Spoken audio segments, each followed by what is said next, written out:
Alrighty, hello every folks, and good morning. Welcome to another edition of Who Wins the Thing. So today we are doing the obvious follow-up to the Ramza versus Denim thing from the other day. Essentially, the pretty much like 51% versus 49% infinite stalemate. Yeah. So here's the thing. The obvious follow-up to this, that I think we've all thought about at some point, is like, well, there's a bunch of options in FFTA 2. Maybe something there could probably work, and okay, kind of. Here's the thing: it's not the obvious deal. So, like, first of all, I wanted to show a little bit of a thing here as to what we were probably all thinking at first, when it comes to what Mr. Clements over here can do. And also, I want to point out that probably actually, no, I was going to say the better match might have potentially been Marche over from FFTA, but realistically speaking, I don't even know if that would necessarily be the case. Because like with the thing with the Tactics Advanced characters, so they've got a bunch of weird mechanics. That's their whole shtick here. So, for example, this is the thing that probably immediately came to mind when I was mentioning, hey, we need to have multi-attacks happening.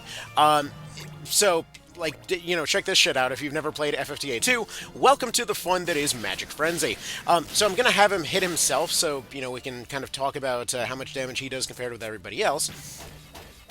But, yeah, dude, this is, in terms of crowd control, like, insanity, Illusionist plus Seer is, like, mega fucked as far as how powerful it is.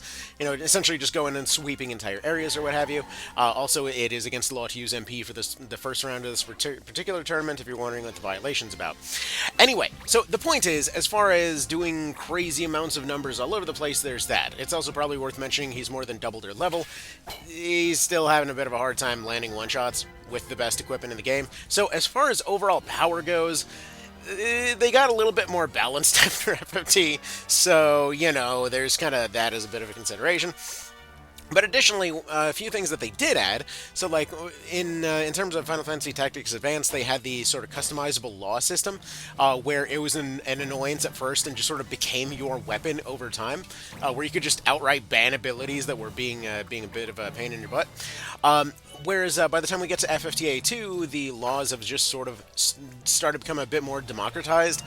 So it's more a case of like, hey, you get a bunch of benefits if you choose to follow the laws. But realistically speaking, you can just sort of put up with the consequences and not do that at all. So, for example, at the start of this particular encounter, had signed up for a massive speed multiplier.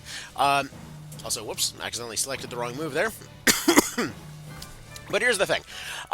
What's funny is that this guy's power here, this guy's chance to win this whole thing, has nothing to do with Magic Frenzy, because realistically it's still 2 physical attacks and 1 magical attack. As a bit of a refresher, the reason that Denim would refuse to frickin' die is because his nonsense shields re-up every single time that he goes and does anything. Okay, so as soon as his turn exists in any way whatsoever, on top of the fact that he's already faster than a normal person by default, and also is getting an additional speed boost from a Fire Crest, we're talking about a situation where every one of those shields can essentially nullify 4 physical attacks, 3 magical attacks per round, which is absurd. But anyways, and point is, as far as banning any, let's say, offensive abilities, no matter what was potentially banned, like, okay, let's say you had a case where you're like, okay, you don't want to ban a particular element, so you ban MP use. Let's say you wanted to ban, all weapons of a particular category or whatever else. Dude's got a ridiculous amount of different types of weapons, different amounts of different elements. If MP is the issue, you've just got conserve MP. Like, there's workarounds to pretty much every law that FFTA has. So the obvious answer was, what if just sheer overwhelming firepower from FFTA 2? And the thing is that, yeah, in terms of even physical prowess here, this dude's not exactly going to be winning this whole thing if it was a direct fight, even without those nonsense shields. But on top of that, even if we were to take that out of consideration, he doesn't have a way to attack enough times to get through those shields anyway. But You know what? Don't lose hope just yet, because there is one slight bit of hope here. We kind of have to break out the best rules lawyer that we can potentially find, but it actually looks still like the Seer anyway. So let's go ahead and take a bit of a look here. Specifically, the Blue Mage Seer combo, which is already one of the sort of favored in order to do anything anyway. In fact, actually, let's go ahead and load up my original save here, so that we can potentially go and discuss this a little bit. That'll be this one over here. Let's go ahead and pop this sucker up right here. Anyway, yeah, you gotta love that the thing has like a friggin' 140-hour main, or just like regular completion rate. Okay, so it looks a little bit like this. Now, bear in mind, this is an ability that I haven't gotten yet. Or at least was attempting to get at the time that I finished off the game, which just gives you an idea of how friggin' oddly specific this ability is. But effectively what you need in order to make this potential thing happen is an Angel Ring, as well as a Blue Mage, as well as the ability, well, not necessarily to dual wield, but to learn. And effectively what has to happen is that he has to be targeted by a 50-50 chance of an attack from an Airman, and has to be killed by it, and then get re-raised as a Blue Mage. Okay, why? Who cares?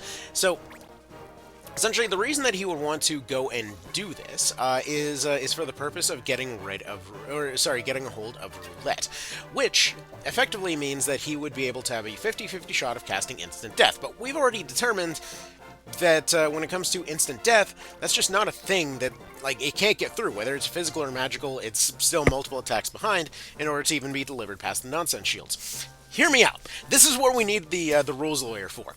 Because technically speaking, those things are nullifying attacks, not necessarily reflecting them, but we got the Pierce ability over here, which says that spells cast by the user are unaffected by Reflect. However, there's no real, like, nullification type thing in this particular situation, so what if we argue that this manages to get past those shields? Then this essentially gives him, well, as long as he can survive, amount of time in order to just roll those 50-50 chances in order to hopefully make that happen. Now, granted, realistically speaking, his stats don't go nearly as high as, like, obviously it's hard to compare stats directly, but if we're comparing, again, with the sort of standard unit there, you just saw them going and fighting in a gladiatorial tournament in just sort of like the mid game of this whole thing.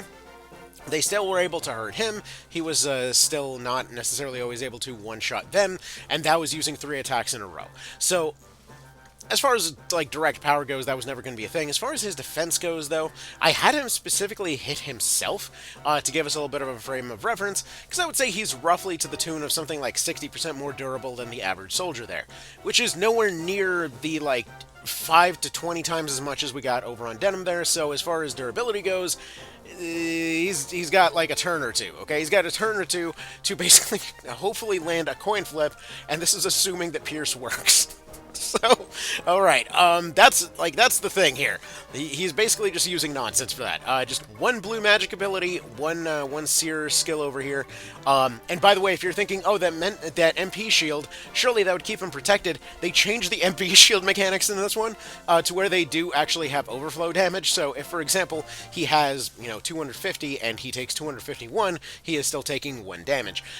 So yeah, it does bleed into his actual health bar, which was probably very confusing for a lot of people that were going and using this ability and trying to figure out why on earth it wasn't helping very much.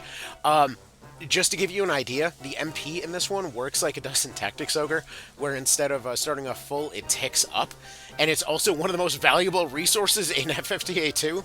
So the MP shield went from being, like, ungodly broken to being pretty near worthless in this particular version. Like, bear in mind, to give you an idea of how useless this is, I specifically have a character dedicated to generating MP for the party as needed. So yeah, nobody's going and spending that. It's basically like designing your armor made out of gold. Like, you're just using a crazy valuable thing in a less effective manner than just going and doing something else.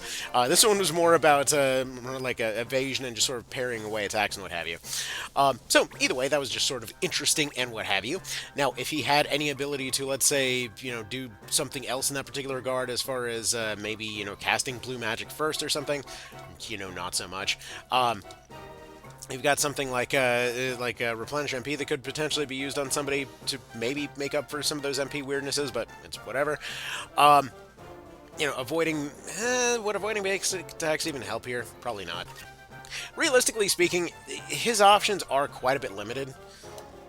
But, anyway, I just thought that was kind of neat, like the weird little blue magic combo. Okay, anyways, now that I think about it, there is one really dumb comparison to make, and I kind of want to do it now. Like, what happens if a like old school RuneScape character like completely maxed out one goes versus Denim? What happens there? Like, do they actually have the means to do it? Because now that I think about it, most of those attacks of theirs are technically counted as separate instances of damage, even when they all stack up together. They do track separately.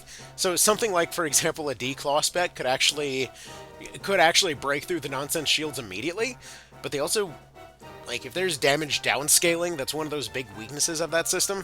But in terms of nullification shields, like, that's also one of their whole things. Like, if they're counted as using all of the basic sort of player mechanics, sorry, like in like the 1v the PvP type, or sorry, PvE mechanics and whatnot. That could be interesting. All right, anyways, we'll put that up to a poll. Y'all have yourselves a good one. Take care. Bye.